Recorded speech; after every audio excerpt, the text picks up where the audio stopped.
শারদীয় দুর্গোৎসবের মহাষ্টমী আজ। এদিনেই রয়েছে 5 দিনের পুজোর নির্যাস।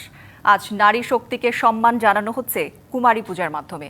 দর্শক, রাজধানী রামকৃষ্ণ মিশনে কুমারী পূজা চলছে, আমরা সরাসরি চলে যাচ্ছি সেখানে। এটাই হচ্ছে মাহাত্ম্য।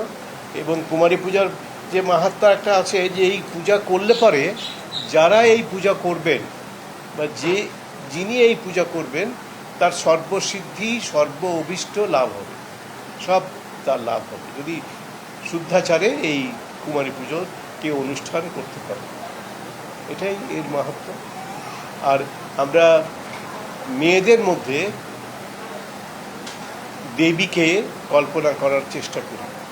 আদ্যাশক্তির মহামায়া যিনি আছেন, বিশেষ করে শ্রীরামকৃষ্ণদেব বলেছেন শুদ্ধাত্মা কুমারীর মধ্যে দেবী ভগবতীর সর্বাধিক প্রকাশ।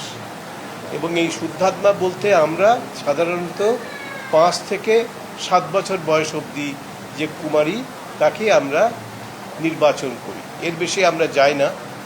কারণ সাধারণত যা নিয়ম জগতের, এই 7 বছরের বেশি বয়স হলে কুমারীর মধ্যে যে শুদ্ধ ভাব, যে শুদ্ধাত্মা কুমারীর কথা শ্রীরামকৃষ্ণ বলেছেন, সেটি প্রকাশটা সব থেকে বেশি হয় এই 5 থেকে 7 বছরের মধ্যে। আমরাও সেই জন্য যখন কুমারী পুজোর জন্য কুমারীকে নির্বাচন করি, এখানেই করি বা বেলুড় মঠেই করি বা যেখানেই করি, আমাদের মঠ মিশনের বিভিন্ন কেন্দ্রে 200-র ওপরে আমাদের কেন্দ্র আছে সারা পৃথিবীতে। তার মধ্যে আমরা এইগুলি চিন্তা করি যে ভালো পরিবার থেকে আসে, ভালো বংশ, ভক্ত পরিবার, তার চেহারার মধ্যে যেন সুলক্ষণ যুক্ত লক্ষণ থাকে, এটা আমি আগেই বলেছি। পবিত্র ভাব যাতে থাকে, এটাই। ছটফটে হলে পরে এই কুমারী পুজোর সময় নির্বাচন করা যাবে না, কারণ তাকে এতক্ষণ ধরে প্রায় 1 ঘন্টা বসে থাকতে হবে। তো সেই জন্য ছটফটে হলে পরে, অস্থির হলে পরে এই পূজা তিনি গ্রহণ করতেই পারবেন না, বা আমরা পুজোটা সম্পূর্ণ করতেও পারবো না। ইউনিভার্সাল কার্ডিয়াক হসপিটাল, আপনার হৃদয়ের আরো কাছে। আজকে আমরা দেখলাম ও খুব সুন্দরভাবে এই 1 ঘন্টার পুজো আমাদের যে অত্যাচার নিপীড়ন সব সহ্য করেছেন, কোনো কিছু প্রতিবাদ করেননি। শুধু পূজা শেষ হলে দেখলাম ঘেমে গেছে বাচ্চাটি, শিশুটি ঘেমে গেছে। আমি বললাম, তোমার খুব কষ্ট হলো? বলে হ্যাঁ। ও নির্বিকারভাবে বললো যে আমার কষ্ট হয়েছে। এই গরমের জন্যই কষ্ট হয়েছে, আর কিছু না। দর্শক, দুর্গোৎসবের আরও খবর জানবো। নারায়ণগঞ্জ এবং নাটোর থেকে যুক্ত হবেন আমাদের সহকর্মীরা। নাটোর থেকে যুক্ত হবেন সহকর্মী পরিতোষ অধিকারী। পরিতোষ, কেমন দেখছেন মহাষ্টমী এবং কুমারী পূজার আয়োজন? ভক্ত অনুরাগীরা কি বলছেন জানাবেন।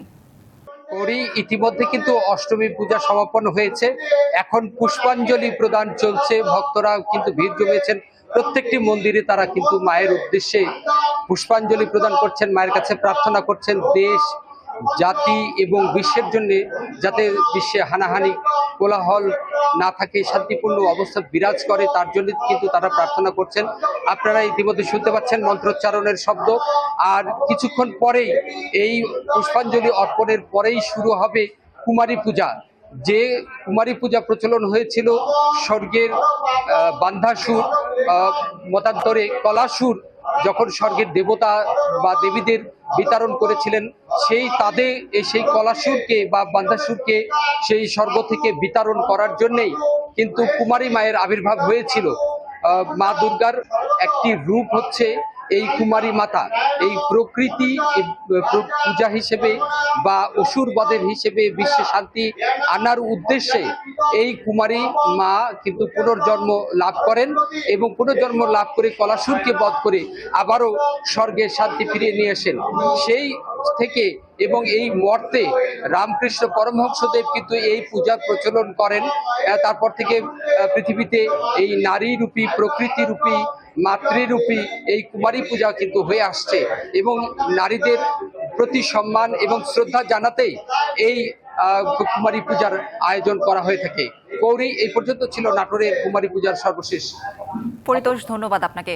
দর্শক, নারায়ণগঞ্জে আছেন সহকর্মী সাবিত আল হাসান, যুক্ত হব তার সাথে। সাবিত, কেমন দেখছেন কুমারী পূজার আয়োজন? কি বলছেন ভক্ত অনুরাগীরা, জানাবেন। অবস্থান করছি নারায়ণগঞ্জ শহরের রামকৃষ্ণ মিশনে, এবং ঠিক কিছুক্ষণ পূর্বেই কিন্তু কুমারী পূজা আনুষ্ঠানিকভাবে এখানে সমাপ্ত হয়েছে। এবং আমার পেছনে দেখতে পাচ্ছেন যে কুমারী পূজাকে কেন্দ্র করে এখানে কুমারী আসলে বসে আছেন, এবং তার বিভিন্ন ভক্ত অনুরাগীরা তারা কিন্তু এখানে বসে এবং কুমারী কুমারীর আরাধনা করছেন এবং দেবী মাতাকে কুমারী রূপে ধারণ করার যে বিষয়টি সেই বিষয়টি চিন্তা করে কিন্তু তারা এবার এই কুমারী পূজা পালন করছেন। প্রতি বছর নাই, এবারও হচ্ছে মহা অষ্টমীতে এই কুমারী পূজা অনুষ্ঠিত হচ্ছে এবং এই বছরে কুমারী রূপে এখানে আদিষ্ট হয়েছেন 7 বছর বয়সী রাজশ্রী ভট্টাচার্য এবং তিনি এখানকার একটি স্কুলের 2য় শ্রেণীর শিক্ষার্থী। তার বাসা শহরের দেওভোগ এলাকায় এবং তার বাবা পাপু ভট্টাচার্য কিন্তু এখানে উপস্থিত আছেন এবং তারা আজ সকাল 11টা থেকে কিন্তু এই কুমারী পূজা আনুষ্ঠানিকভাবে শুরু করেছেন। সনাতন ধর্মের শাস্ত্র অনুযায়ী কুমারী পূজা মা কালীর হাতে কলাসুর বধের প্রতীক মূলত এবং কথিত রয়েছে কলাসুর স্বর্গ ও মর্ত্য অধিকার করে নিয়েছিল। সে সময় দেবতারা মা কালীর কাছে উদ্ধারের জন্য প্রার্থনা করেন এবং তাদের আরতি শুনে কিন্তু মা কালী পুনরায় জন্ম নেন শিশু কন্যা রূপে এবং এরপর কলাসুরকে বধ করেন।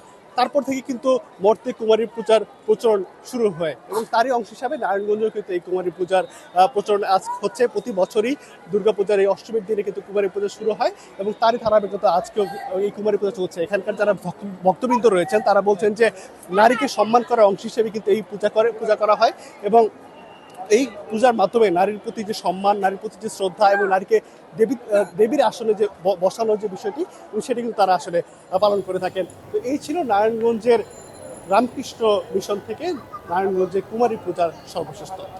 সাবিত, ধন্যবাদ আপনাকে।